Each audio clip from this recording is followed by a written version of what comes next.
Good afternoon, everyone, and thank you for joining us today for the 2021 reunion. I'm Linda Lowe, and I am the Mission Advancement Officer for the Office of Institutional Advancement at Chestnut Hill College.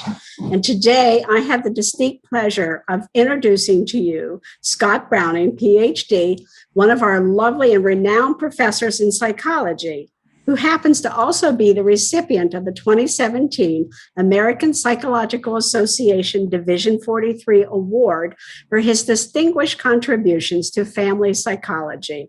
And this is to acknowledge his special contributions to the advancement of teaching, public policy, and/or the practice in family psychology.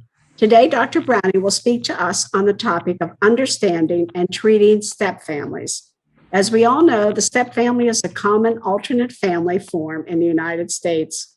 Many stepfamilies over time become highly functional and happy families. However, for some, the development process is a challenging one.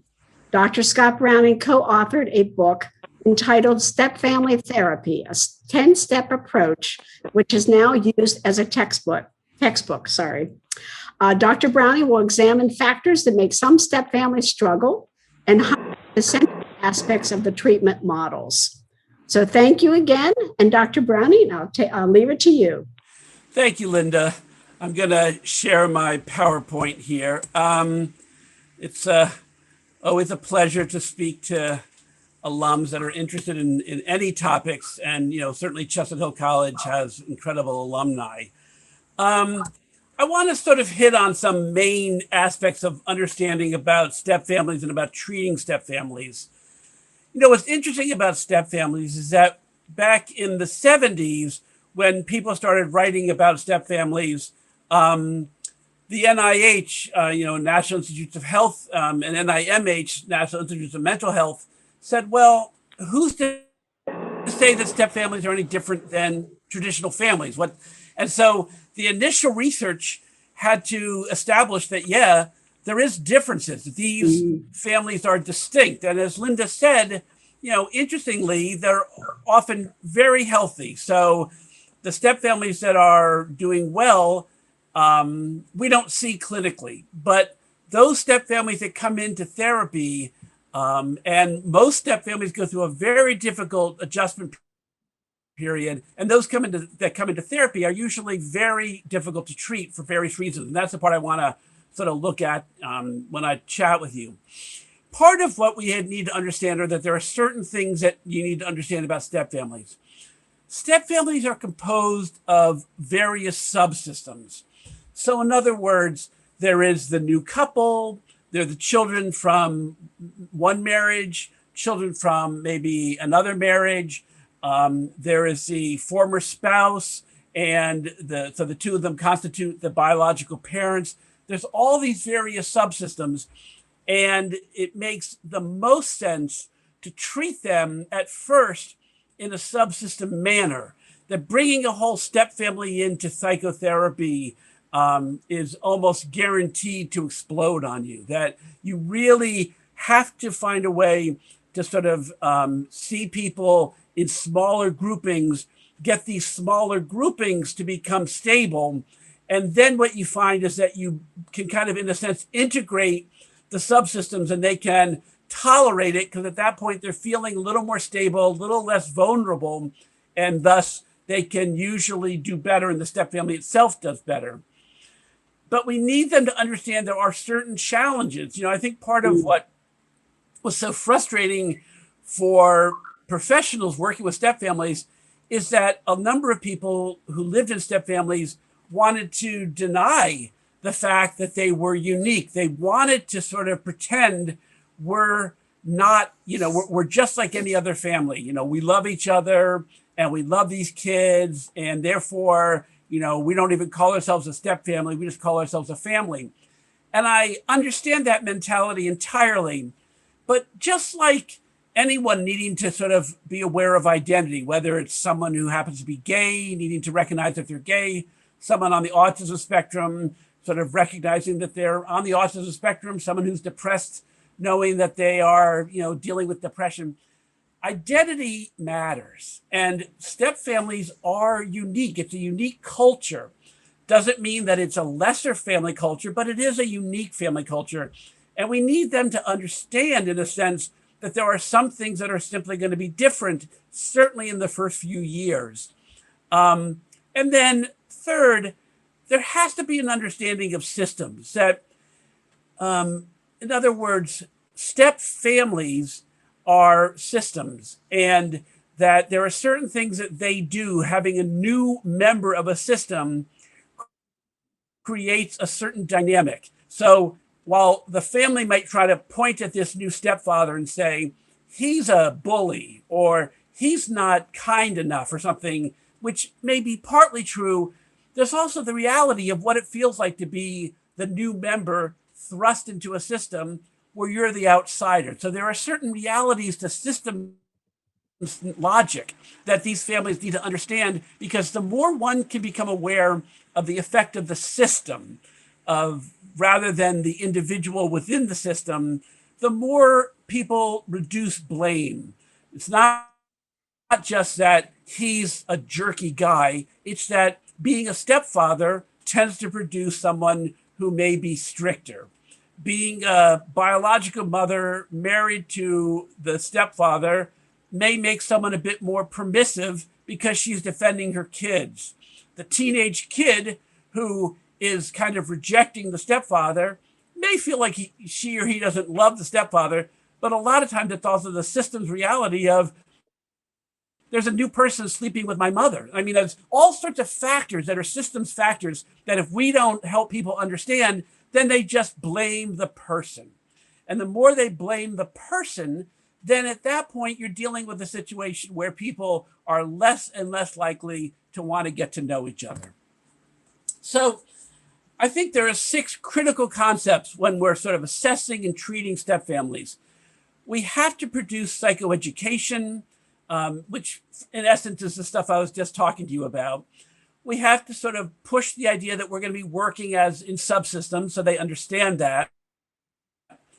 We have to help them understand alternate views. In other words, I need the biological mother to understand how her husband, the stepfather, is viewing her kids, just as I need him to understand how she is viewing her children as a biological parent. We talk about how do you conceptualize a case, systemic logic, and the importance of clarifying communication. Okay. What's very interesting is that when you look at people who are divorced but dating, they generally have very high relationship satisfaction. So you have a couple that's divorced, and they've started to date, and generally when you measure their satisfaction as a couple, it's quite high. And then they marry or they move in together, and suddenly relationship satisfaction plummets. And that's for a variety of reasons that people never really expect it's going to be as difficult as it is. That interestingly, when you're dating, you're not doing discipline. So, you're let's say a man is dating a woman and she has a 13-year-old daughter, and that daughter is kind of messy, or that daughter forgets to bring sunblock or a bathing suit and for the beach trip, and then they have to go to the store and do all these things. Well, when you're dating, you don't get terribly upset. You sort of are a nice guy. You are trying to impress your new girlfriend, and you want to get to know her daughter, and you want to be liked. And so generally, these guys or women, if it's a stepmother, but these people are generally very compassionate while they're dating. They don't have any great interest in suddenly being angry or putting up that kind of a situation. But then they get married, or suddenly they're living in the same home, and everything changes. That at that point, you become much more aware that you want that person to do well. You want them to sort of be appropriately mannered. You want to feel that they're respectful to their mother. You want to feel that they're respectful to you. So consequently, if you look at, and of course, this is not every single family. This is looking at large aggregate data. But in terms of large aggregate data, the couple in a step family drops in relationship satisfaction. Then they kind of build up for the second year and they start to adjust. But interestingly, there's a second drop. And that second drop around the third year coincides with a huge divorce rate for step families that occur around the third year. But if they make it back to like the fifth year, then step families generally keep on notching up, and become very satisfied, very stable families. But they have to get through this initial difficulty. So even talking to your friends or your children who are, remarrying or repartnering, and letting them know that there are resources to help them sort of prepare for remarriage, and we'll talk a little bit about that later, but also to not be surprised if dating and remarriage are not identical, so that they get used to the idea that having a couple tough years is actually very common for step families. Okay. Now, interestingly, co-parenting is when the research looks at why do second marriages fail. When you look at first marriages and why do first marriages fail, the couple generally falls out of love, that they no longer feel close to one another. They don't talk about co-parenting as being the specific thing that is a wedge between them. Certainly it can be for some first-time marriages. But in general, when you look at second marriages and you look at why they divorce, the reason they generally divorce, the reason they give is that the largest challenge is co-parenting. How to co-parent when one person is new to the system and one is the biological parent is really tricky, especially in those first 3 years. Unfortunately, about 65% of step families are stepfather families. And so, you've got more men who come in thinking they should be the disciplinarian, and you have women occasionally who request that the man be the disciplinarian. But the bottom line is, trying to be a disciplinarian before you have a relationship is incredibly difficult. And so we generally advocate that people build their relationship first. And it's very interesting how many step parents, often men, but not only stepmothers in the same way. We'll talk about some of the unique distinctions there between stepfathers and stepmothers, but they often don't like the idea of being uninvolved with discipline early on. The idea of just becoming like a friendly uncle or aunt who's mainly there to just get to know the young person and support their spouse in discipline, but not really be a major part of the discipline. Most people have the mistaken belief that they should suddenly be equal co-parents, and it just doesn't work well. Generally, what works much better is to have the idea of the step parent is a monitor, the step parent gets to know the child, the step parent almost in a sense tries to become a bit of an advocate for the child, or really sort of see if they can get to know them a little bit better, but also stand by their spouse's side. Maybe when discipline is being meted out, be right there, nodding in agreement, but not the primary force. Now, after about 3 years, generally, step parents, once it's become stabilized, they really can be co-parents in a very true, equal way. But trying to jump into co-parenting quickly often is fraught with all sorts of tensions and disappointments and anger. So that one is really difficult. Ideally, we'd like the family to come up with house rules that are somewhat distinct for this family, because going back to the rules from one family or going back to a rules from the other family, if it's two families that are now put together, it's difficult. It's better to come up with new rules and, have it sort of start over again. And if you can do that. And just very quickly, why visitation is hard. Visitation is difficult because when a child returns from visitation, they may come back. Let's say they're living with their mom and their stepdad, and they go see their biological dad, and they spend the weekend with their dad. When they arrive at their dad's house, they're usually a little bit down, not because they don't want to see dad, just because of the fact that dad is no longer with mom, and they're adjusting to dad's new apartment and maybe having to meet dad's new girlfriend. And so they're a little bit down. Then they get used to it and they sort of adjust, and then they're fine. Then they get back home and they're a little bit down, not because they don't want to be home with mom, just because they've sort of gotten used to being with dad for a couple of days. Now they're back with mom. Mom also has a new boyfriend. They're just adjusting. It's a transition. But a lot of parents get so invested in, are you happy to be home? Aren't you glad to see me? And these kids are just sort of needing to transition. And by pushing them on this one, it makes it much harder. So we have to give these kids like a couple hours just to adjust transition wise before, the mom might say, give me a hug is one thing. But if the mom is saying like, oh, come on, cuddle with me, make me know that, aren't you so glad to be home? And the kid may feel like, yeah, I'm glad to be home, but I'm thinking about dad's depressing apartment.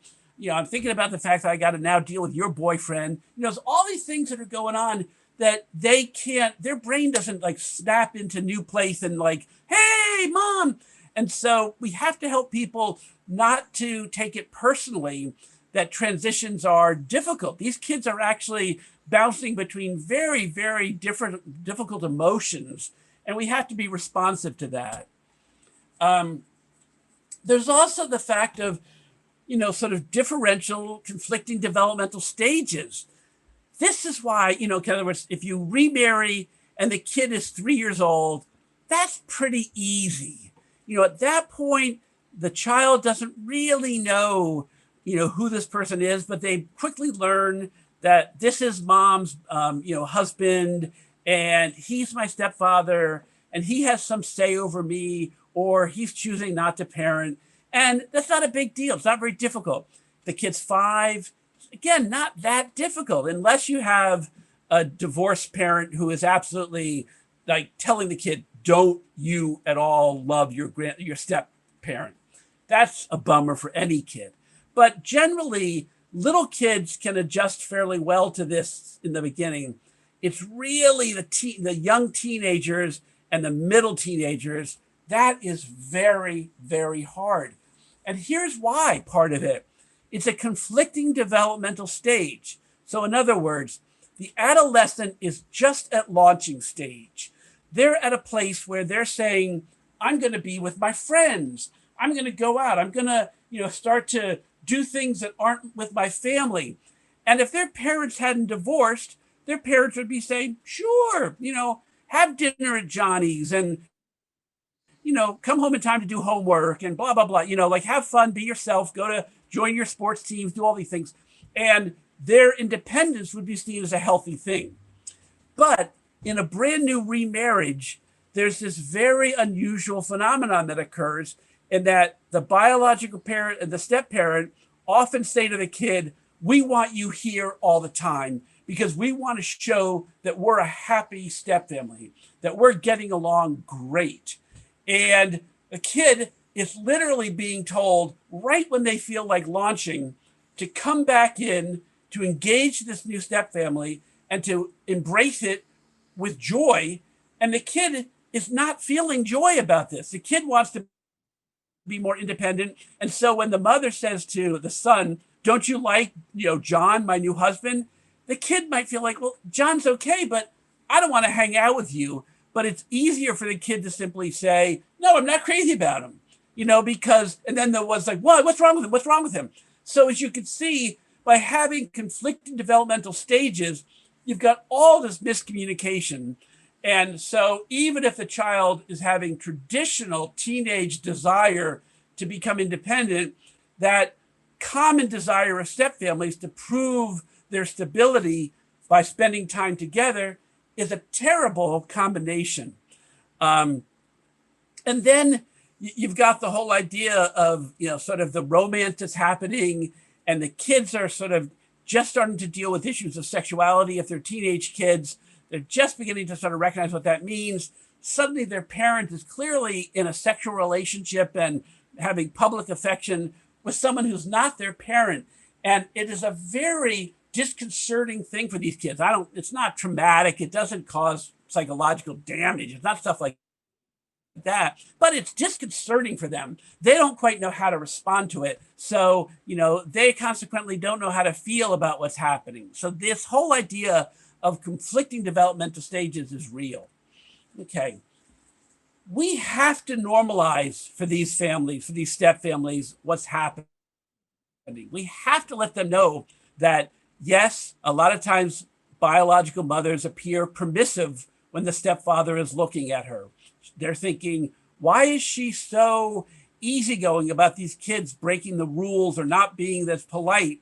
And she's feeling like, hey, my kids are doing okay. They went through a tough time of the divorce. They were depressed. They weren't really talking much. Now they're at least back up and they're friendly.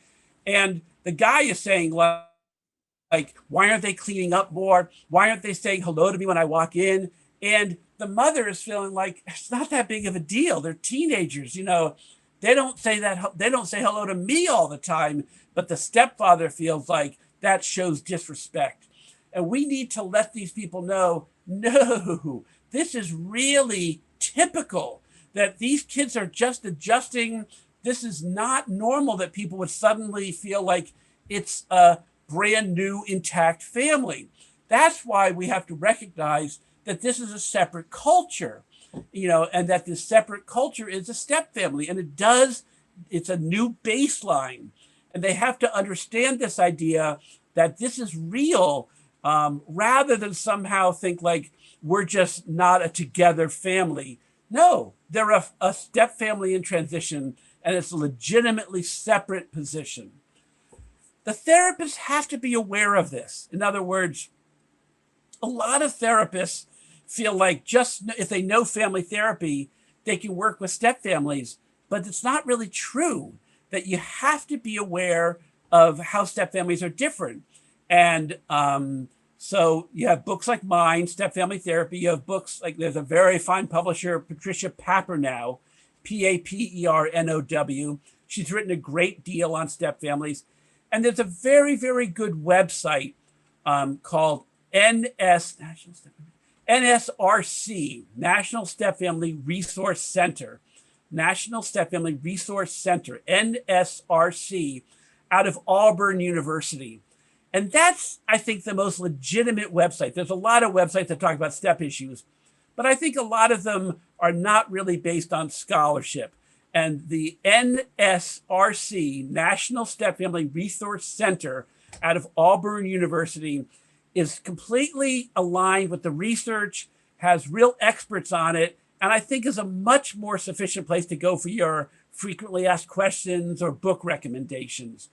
And these people really benefit from reading about issues around step families, getting little pre-remarriage programs. The Catholic Church does sort of pre-Canas for step families, for remarrying families as well. And the research on getting pre-remarriage sort of consultation or counseling is very, very positive. They have a much lower divorce rate because so many of these issues that just knock the wind out of people for these first 3 years are highly predictable. And so if you can teach them that in the first 3 years, before they get married, so that they are almost like preparing for it before they get remarried, they're much more likely to not have as difficult of a problem. Now, why, when I advocate working with subsystems, I would advocate that the first session therapists meet just with the couple generally, because the first benefit is that it really reduces volatility. In other words, here's the situation. You've got, let's say it's a mother and a stepfather. So if you happen to say, okay, well, the problem that's happening is between the stepfather and the adolescent son. So I'm going to bring in the mother, the stepfather and the adolescent son. Well, right in that first session, that adolescent son and that stepfather start yelling at each other. And then at some point, the adolescent son uses a swear word and knocks down his chair and, sort of storms out. And you, the therapist, are stuck because at this point, that they are sort of saying, we're not safe here. They're sort of conscious of the fact that they're trusting you and you haven't created stability. So the very first part of why we're just dealing with the couple at first is you want them to be able to really talk honestly, because that situation of the mother, the stepfather, and the adolescent son, that mother is up the creek.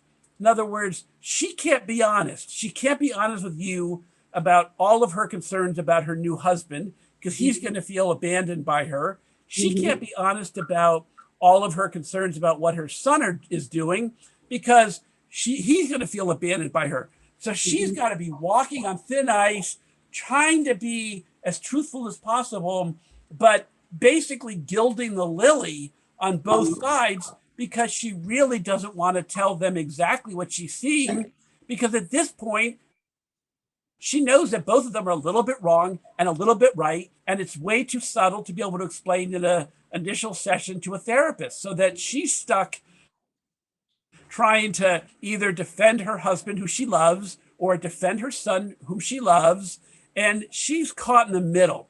So it's not fair for therapists to put people in the middle like that. So we have to deal with the subsystems in part just to reduce the volatility and to not have them be in the middle. But we're also doing something here by really creating alliance. We're trying to show each subsystem that we're going to be aligned with them, and that we really hear what they're going through. And we do that with each subsystem because we really can hear that there are multiple realities. The reality of the mother is different from the reality of the son, which is different from the reality of the stepfather. Like, there's no way they're experiencing this context in the same way. And good therapists can be clear about that.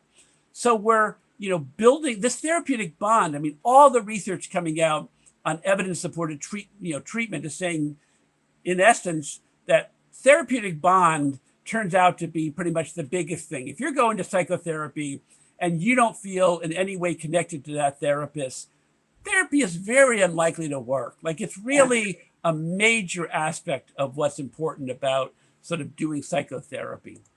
And then, the reality is that stepfamilies are composed of subsystems. It's the Jones family and the Smith family, and they're not blended. We used to use the term blended, and I understand why people use the term blended. I'm not opposed to it when they're lay people trying to describe it, because it's kind of a nice term, blended. But when you blend something, let's say you decide to put ice cream and milk together and you blend it, you end up with a milkshake. And you can't tell where the ice cream stops and the milk starts. It's one entirely new thing. But that's not what happened with stepfamilies. Stepfamilies still remain the Jones family and the Smith family. And over time, they build a supra system that encompasses both families. But you don't start to forget that the Smith family likes to ski and the Jones family likes to go to the beach. In other words, that they're still separate families, and there's nothing wrong with that. And so it's this mentality that somehow, if we were to really blend and become this whole new family, then we'd be brand new, perfect. And unfortunately, it's just not real. So it's an expectation that works against the reality of the fact that we have to celebrate the multiple diversity that the Jones family and the Smith family, they have the right to occasionally, if the Joneses want to go skiing and the Smiths don't necessarily feel like all going along, that's okay. If the Smiths want to go to the beach sometime and not all the Joneses want to go, that's okay. Like, sometimes, stepfamily life doesn't have to be one big amoeba doing everything together. It's an sort of fair bias that we have.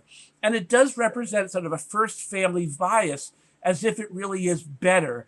And we have to be careful to let them know that they need to start recognizing the step family is lovely and complex, but it's not the first family. It's a different sort of composition.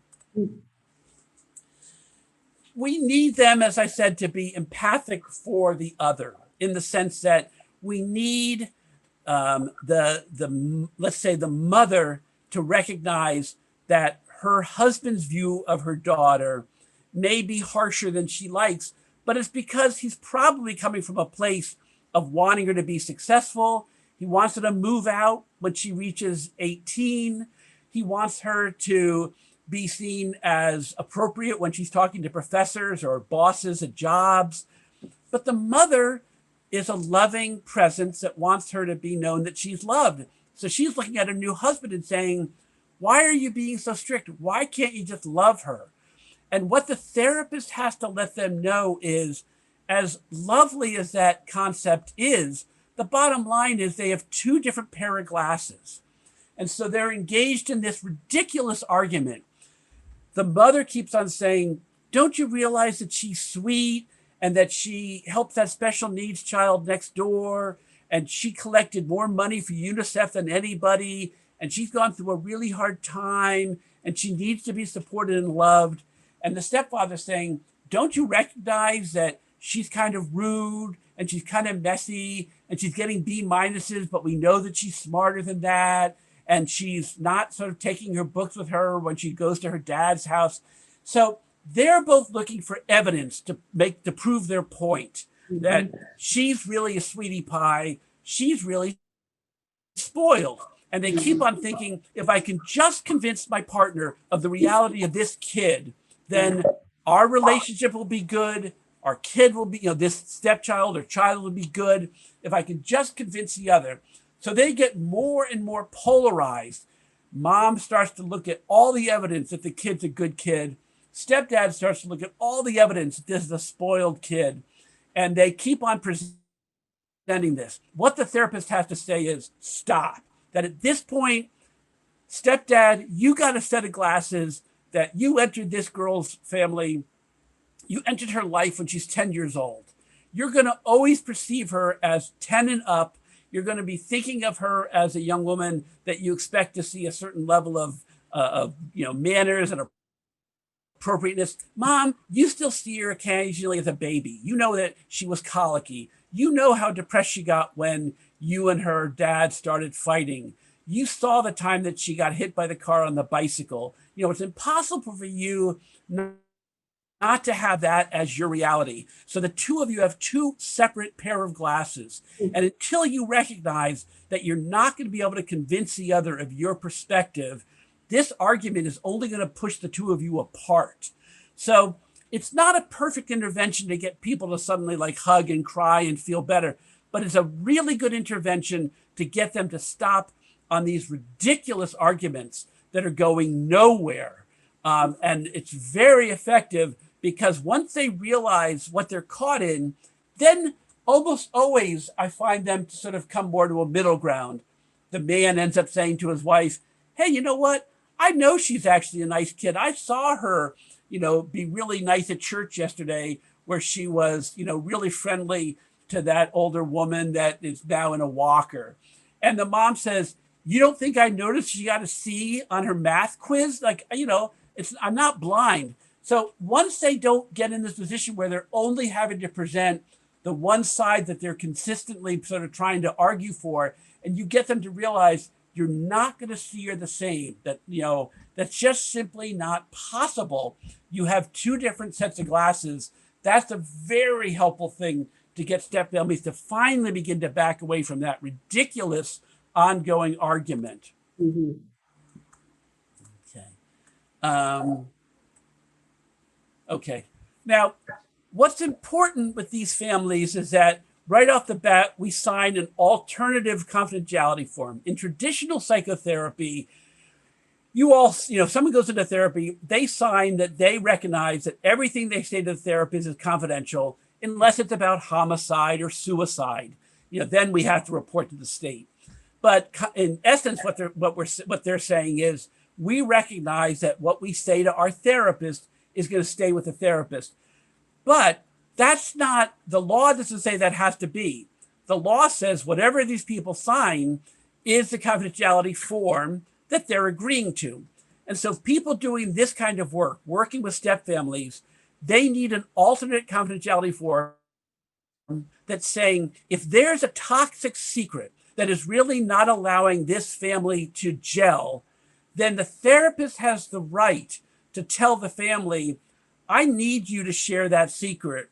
In other words, if and I'll give you a case example, but just to let you know, an alternate confidentiality is completely legal, but it's also something that needs to happen in order for the therapist to be able to sort of work with different subgroups and still have that be an effective sort of method.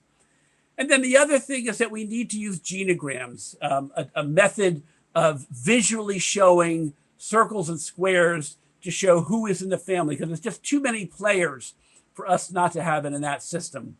So this is a genogram, and it gives us an idea of how people are sort of getting along, and those are the interactional lines and where they stand. And I know it might just look like, sort of symbols to you all, but to the therapist, this starts really giving us a lot of messages about things that we need to do. So as you look at this genogram, you see that Bill and Susan are married, and that, there's some real anger going on. The red hatchy line between Bill and Jane means that Bill and his former wife are not getting along at all. And that's very problematic to have, former spouses not get along. You also have that Susan's not getting along with her stepdaughter. And just to let people know, stepmothers are in a difficult situation. Not that stepfathers have an easy job of it, but we don't really know how to understand a woman if she's not being overtly maternal. Like if a man is bringing in money and is occasionally tossing the ball with a kid, we say, well, he's at least a decent stepfather. But if we have a woman who's not necessarily feeling like being maternal with this kid, we have a very hard time knowing how to sort of judge a woman who's not maternal. And it's not really fair to women. And so consequently, stepmothers have a very difficult time because they, A, they're expected to be maternal. B, a lot of times the biological father dumps the responsibility onto the stepmother because he has to sort of dash back to work, especially if his spouse has died or something like that, his previous spouse. C, she may not even have legal rights. Just because they're remarried doesn't mean that she can take the kid out of school. So it might be the dad's at work, the stepmother's at home, the school calls up, and if they haven't legally taken the step to make sure that she has partial custody, then they don't release her to the stepmother. So her impotence is even made more apparent. So stepmothers are put into a very, very awkward position. And so when we look at a genogram such as this, a therapist would be saying, I need to figure out if I can do a session with Bill and Jane in order to help them, at least to the point where the kids are not being put in the middle between them. I need to help Bill and Susan understand why Susan and Elise are having such difficulty. And is there some way that Bill can help Susan connect with Elise, or can Bill somehow help his daughter feel a little bit closer to Susan and sort of assist in that way? So there's various things that happen by way of looking at the genogram. With step families, we're looking at what are some of the strengths of this family, because oftentimes there are new strengths to these families. Where are they vulnerable? What are some of the relationships that can be improved? And try to really hone in on those that can be improved. We want to go for the low-hanging fruit. If we know, like going back to this one,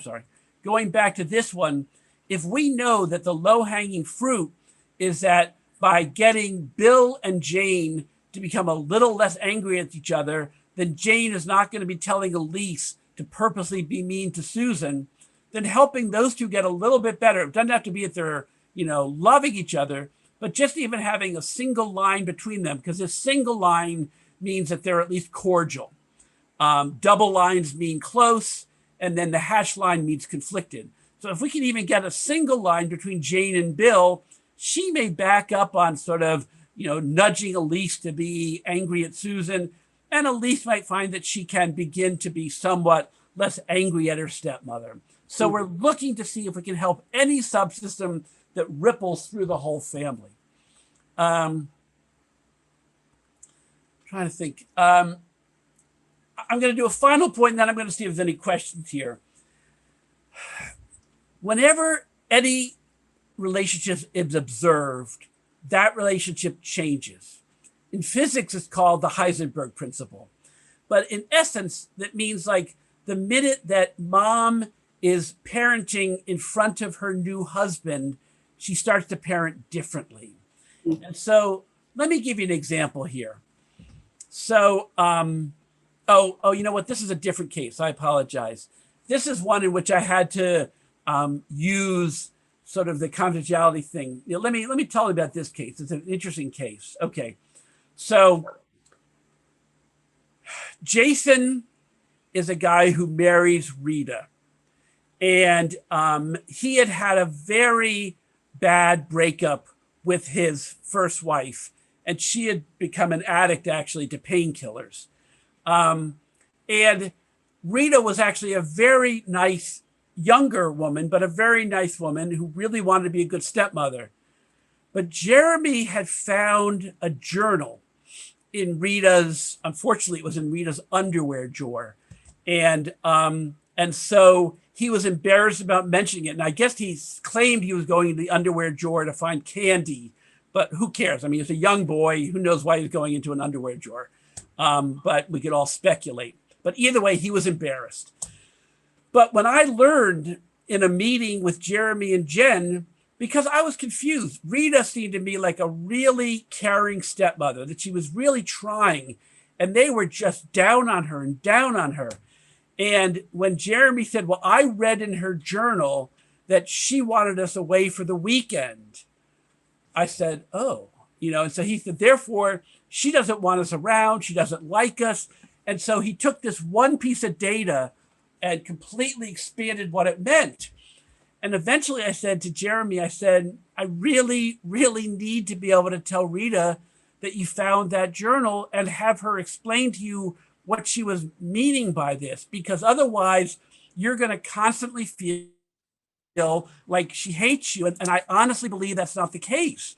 And Jeremy said, no way, it's too embarrassing, too embarrassing. Luckily, his sister Jen said, actually, this guy makes sense, Jeremy. Like, maybe we could have that conversation. So I was incredibly grateful to the sister. Okay, so I got together with Rita and Jason.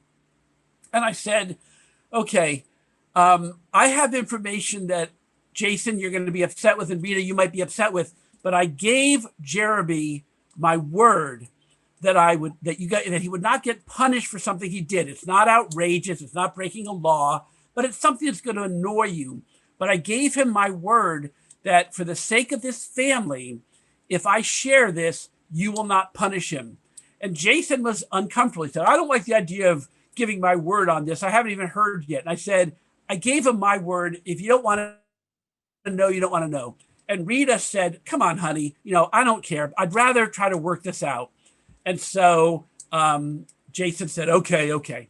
So I told them the story about the journal. And Rita said, she said, at that point, she said it was really, for him, for Jason, it was very awkward.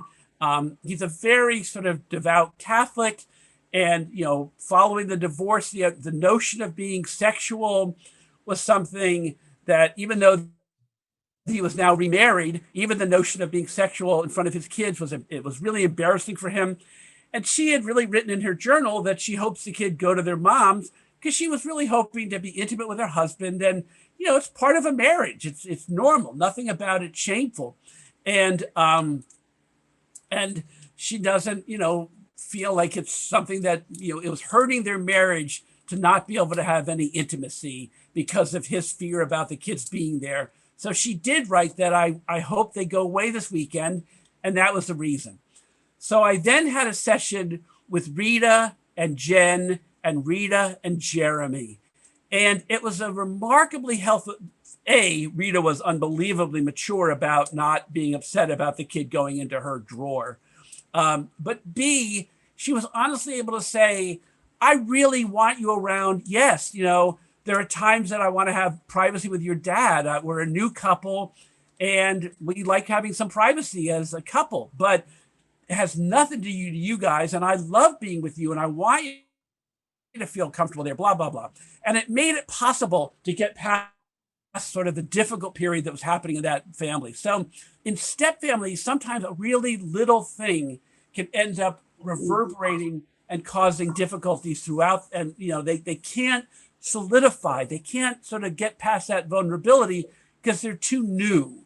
And so the therapist has to find those and help, if possible, sort of correct them. So we want to correct miscommunication when we can. We want to use systemic logic to reduce blame. And I think I want to just go back to, I had a bunch of some videotapes here, but I'm not sure we have time for that.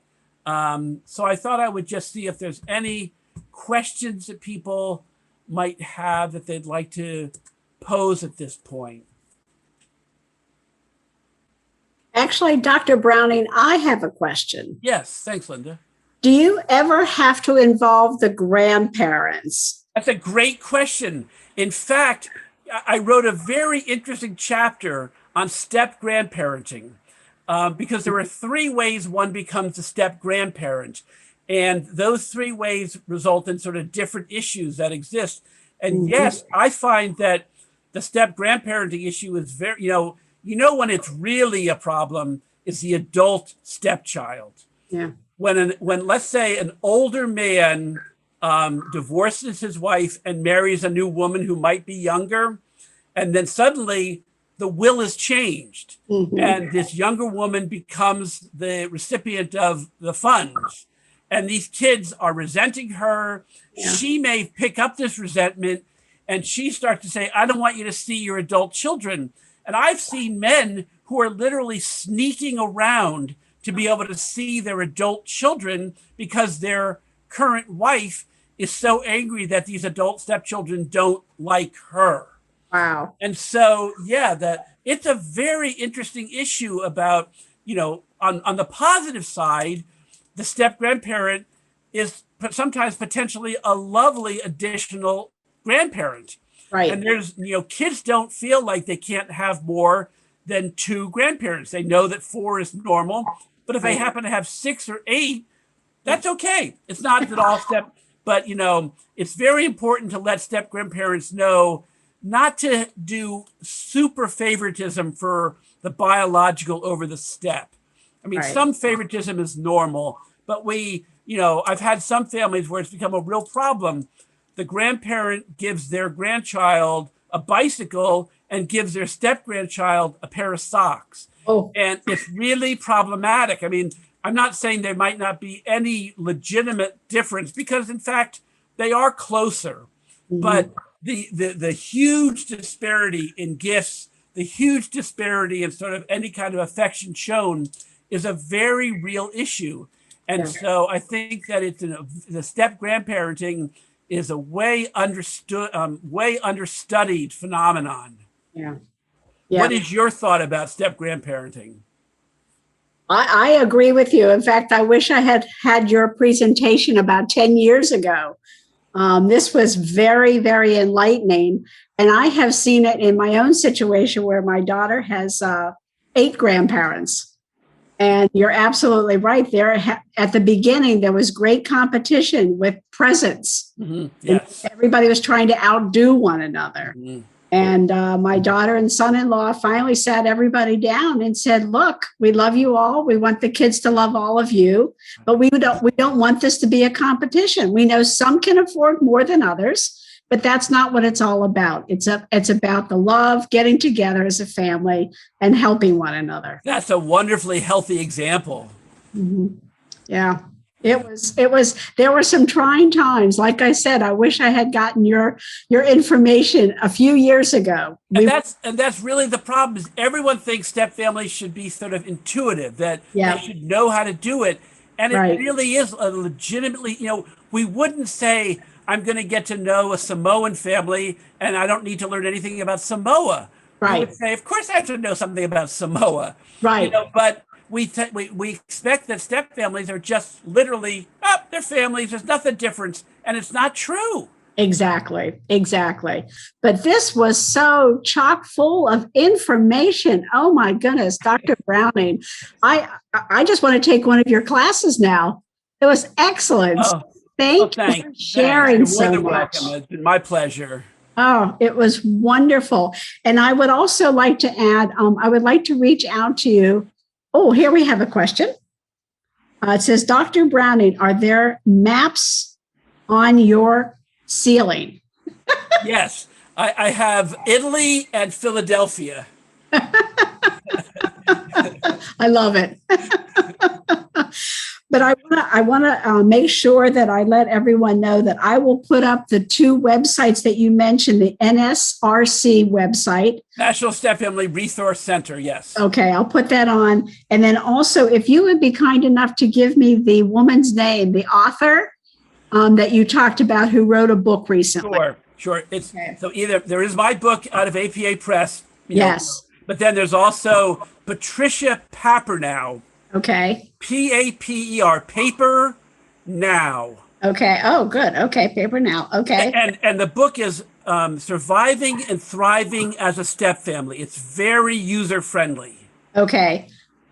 Great. I will list those two books, your book and her book, on the website, as well as the NSRC. So that would be great. That a great resource for our listeners. Thank you. You're more than welcome. Oh, Well, have a wonderful alumni weekend, and thanks so much. Yes. Well, thank you everyone for joining us today. Dr. Browning, thank you for taking time with this excellent presentation. Oh, you're more than welcome. If anyone wants to have more information or would like to contact Dr. Browning, you can certainly send me an email at lowel@chc.edu, and I will be sure to try to help either answer the questions or get you in touch with Dr. Browning. So I guess that ends our session for today. I want to thank everyone again for joining us. And on behalf of everyone here at the college, we wish you a safe, enjoyable, and fun summer. Thank you. Thanks so much.